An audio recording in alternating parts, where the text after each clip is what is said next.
Hello बच्चों, तो चलिए इस प्रश्न को पढ़ते हैं। सिद्ध कीजिए कि फलन एफ एक्स बराबर एक्स जब एक्स बड़ा हो या बराबर हो जीरो के, और एक जब एक्स छोटा हो जीरो से, बिंदु एक्स बराबर जीरो पर सतत नहीं है।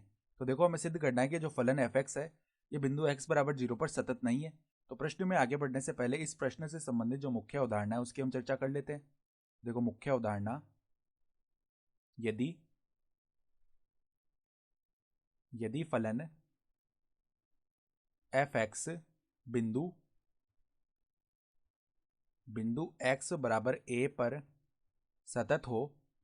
तो देखो, सतत कब होता है उसकी हम बात कर लेते हैं।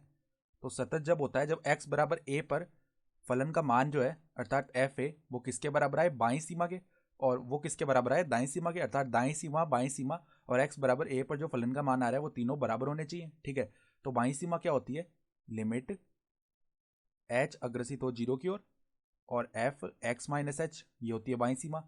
बराबर में दाईं सीमा क्या होती है, लिमिट एच अग्रसित हो जीरो की ओर एफ एक्स प्लस एच। ठीक है, तो ये होती है दाईं सीमा।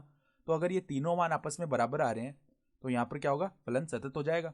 अगर ऐसा हो रहा है कि केवल दो ही मान बराबर आ रहे हो, या ऐसा हो कि बाईं सीमा और दाईं सीमा का अस्तित्व ही ना हो, अगर कुछ भी हो इन तीनों के बराबर होने के अलावा, तो क्या होगा, फलन एक्स बराबर ए पर असतत हो जाता है। ठीक है, तो अब देखो, हम सबसे पहले हमें x बराबर जीरो पर बात करनी है बिंदु पर, तो f जीरो का मान निकाल लेते हैं। तो देखो, सवाल में उसने बताया हुआ है कि जब x बड़ा है या बराबर है जीरो के तो एफ एक्स का मान x के बराबर ही आ जाएगा। तो हम बात कर रहे हैं जब x बराबर जीरो हो, तो यहाँ पर इसका मान क्या आएगा, f जीरो का x आ जाएगा, अर्थात जीरो ही आ जाएगा। ठीक है, अब देखो हम बाईं सीमा निकालते हैं। तो बाईं सीमा बराबर में लिमिट h अग्रसित होगा जीरो की ओर और x का मान रख देते हैं जीरो, तो f माइनस एच बन जाएगा। ठीक है, तो अब देखो, जब x जीरो से छोटा है तो एफ एक्स का मान क्या है, एक है। तो बाईं सीमा के लिए हम यही लेंगे कि x जब जीरो से छोटा हो रहा है तो इसका मान तो सीधा ही एक आ जाएगा। तो इसका मान तो एक सवाल में ही दिया हुआ है हमें। फिर देखो, दाईं सीमा निकालते हैं। तो दाईं सीमा बराबर में लिमिट h अग्रसित होगा जीरो की ओर और ये एफ एच बन जाएगा। तो देखो, सवाल में बताया हुआ है कि जब x का मान बड़ा हो या बराबर हो जीरो के, तो हम बड़ा ले रहे हैं, दाईं सीमा के लिए x का बड़ा मान लेंगे जीरो से, तो क्या आएगा, x ही आ जाएगा।